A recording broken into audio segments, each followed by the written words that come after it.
YouTube پر براہ راست دیکھنے کے لیے سبسکرائب کیجئے youtube.com/24newshd۔ ہیڈلائنز آپ جان چکے، خبروں کی تفصیلات کی جانب بڑھتے ہیں اور سب سے پہلے بات کریں گے وفاقی کابینہ میں رد و بدل کی۔ وزیر اعظم عمران خان کی وفاقی کابینہ میں رد کا سلسلہ جاری ہے۔ وزیر اعظم نے مزید کئی وزراء کے قلمدان تبدیل کرنے کا اصولی فیصلہ کر لیا۔ تفصیلات کیا ہیں؟ ہمارے نمائندے بشیر چودھری ہمارے ساتھ ہیں۔ بشیر، کیا اپڈیٹ ہے؟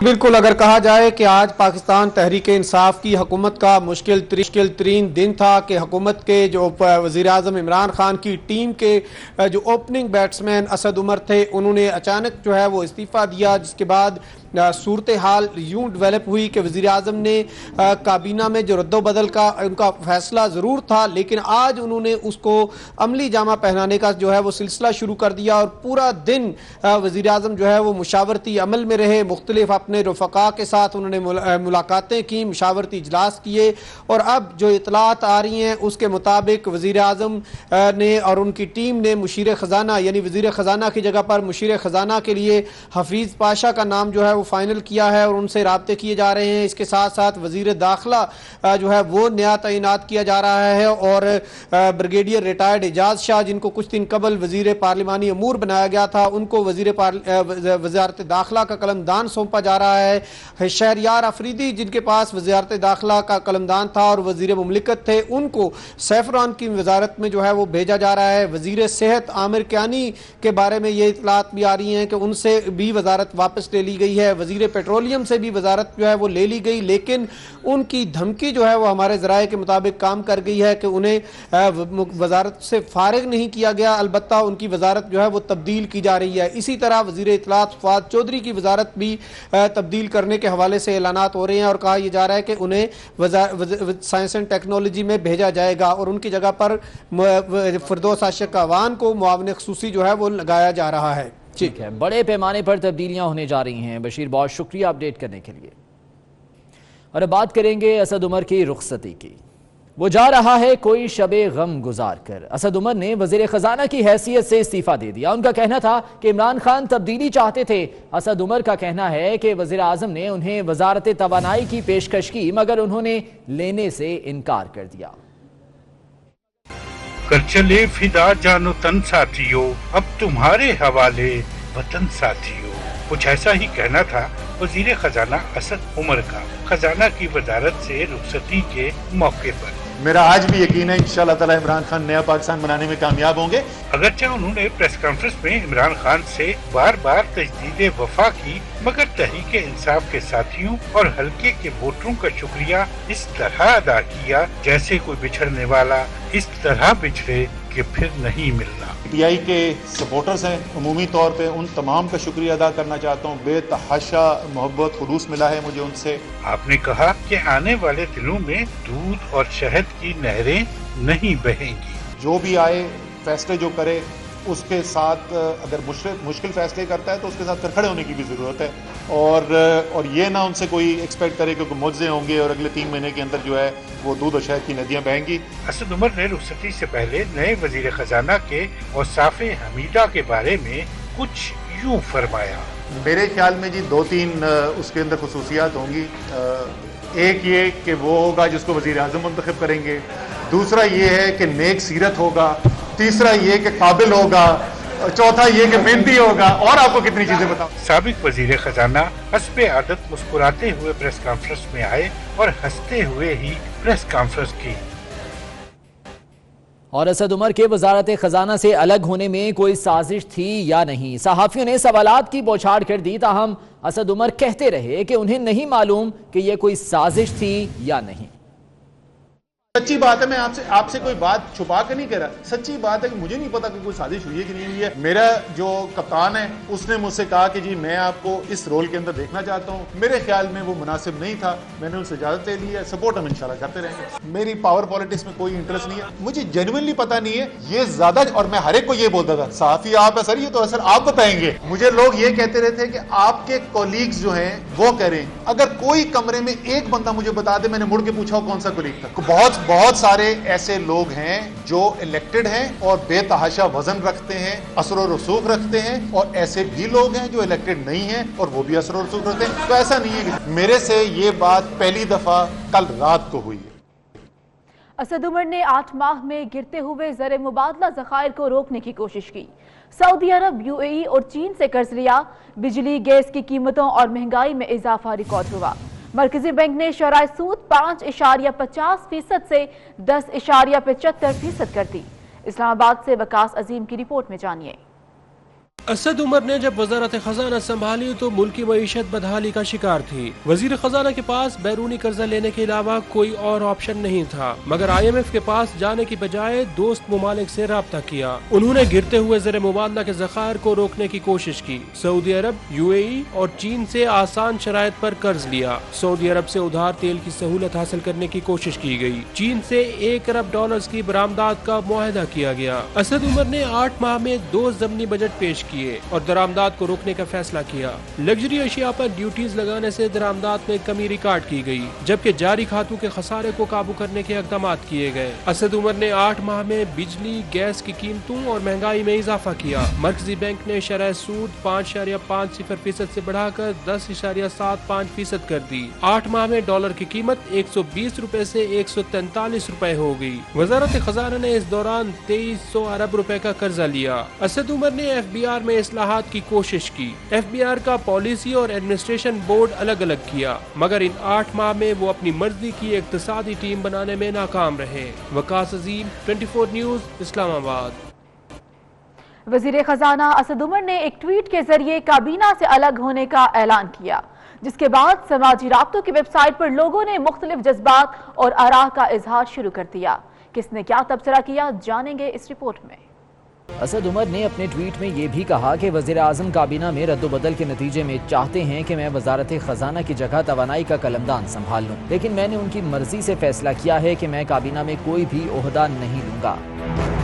اسد عمر کے جواب میں سوشل میڈیا پر تحریک انصاف کے متحرک کارکن ڈاکٹر فرحان ورک نے ان کے اس فیصلے پر برہمی کا اظہار کرتے ہوئے کہا کہ سمجھ ہی نہیں آ رہا کہ آپ لوگ کرنا کیا چاہ رہے ہو. کہ اگر آپ نے استعفیٰ دینا ہی تھا تو ہمیں جھوٹا ڈلوانے پڑوانے کی کیا ضرورت تھی کہ ہم جن صحافیوں کو باتیں سناتے رہے کہ تم لوگ جھوٹی اپنے دیتے ہو، وہی صحافی آج ہم لوگوں پہ ہنس رہی ہیں. کوئی ڈیسیژن میکنگ نہیں، عوام کو ہم سچ بھی نہیں بتا رہے اور ہم ڈیسیژن میکنگ بھی نہیں کر رہے، اور اس وجہ سے ناکامی کا سامنا کرنا پڑ رہا ہے. زید رحیم لکھتے ہیں کہ بہت سارے عقل مند لوگ جو خامیوں کے باوجود تحریک انصاف کی حمایت کرتے تھے، ان کی حمایت کی وجہ پارٹی میں اسد عمر صاحب جیسے لوگوں کی موجودگی تھی. ایک مثالی شخص جو وقتی سیاسی نقصان کو نظر انداز کر کے مسائل کو حل کرنے کی کوشش کرتے رہے. ڈاکٹر علی عنایت نے بھی اس صورتحال پر برہمی کا اظہار کرتے ہوئے سوال کیا کہ اسد عمر سے بہتر کون ہے، اور کیا عمران خان بھی فوری تبدیلی کی توقع رکھتے ہیں. غزالہ نے اپنی ٹویٹ میں لکھا کہ وہ اس فیصلے سے بہت مایوس ہیں، اور اسد عمر کو مخاطب ہو کر انہوں نے کہا میں نے خود آپ کے لیے ووٹ کیا تھا، خان صاحب کے لیے نہیں. نیلم نیازی نے چند الفاظ میں اپنی مایوسی کو بیان کرتے ہوئے لکھا کہ ایسا نہیں ہونا چاہیے تھا. شہباز شریف اور بلاول بھٹو سمیت اپوزیشن رہنماؤں نے اسد عمر کے استعفے کو عمران خان کی ناکامی قرار دے دیا اور کہا کہ حکومت کو 8 ماہ بعد احساس ہوا کہ ان کی معاشی پالیسیاں غلط ہیں. وزیر خزانہ اسد عمر کے وزارت چھوڑنے کے اعلان پر اپوزیشن نے انہیں خوب تنقید کا نشانہ بنایا. چیئرمین پیپلز پارٹی بلاول بھٹو کا کہنا تھا کہ اسد عمر کو ہٹانے کے مثبت نتائج ہوں گے. امید ہے کل عدم تنظیموں سے تعلق رکھنے والے باقی وزیروں کو بھی ہٹایا جائے گا. 8 مہینے بعد 9 مہینے بعد آخرکار حکومت مان گئی ہے کہ ہمارا معاشی پالیسیز ناکام تھی. ہماری معاشی پالیسی عوام کو ریلیف نہیں مل رہی تھی. ہماری معاشی پالیسی ہمارے نیگوشیشن سے نہیں چل رہے تھے. صدر مسلم لیگ نون اور قائد حزب اختلاف شہباز شریف نے رد عمل میں کہا کہ پہلے دن کہا تھا کہ پاکستان کی معیشت انا، ضد اور تکبر کی زد میں ہے. عمران نیازی ضد، انا اور تکبر کو چھوڑ کر معیشت کو ترجیح دیں. وقت ضائع نہ کیا جاتا تو ملک کو موجودہ معاشی تباہی کا سامنا نہ کرنا پڑتا. مزید وقت ضائع ہوا تو معاشی اقتصادی لحاظ سے سنگین نتائج جھیلنا پڑیں گے. میں سمجھتا ہوں کہ آج اسد عمر صاحب کا استعفیٰ ایک غیر ذمہ دارانہ اور بزدلی کی عکاسی کرتا ہے. سابق وزیر خزانہ اسحاق ڈار نے کہا کہ 5 سال قوم کو جھوٹی امیدیں دلائیں. وزیر خزانہ بن جانے کے بعد 8 ماہ بعد میدان چھوڑ دینا مناسب نہیں.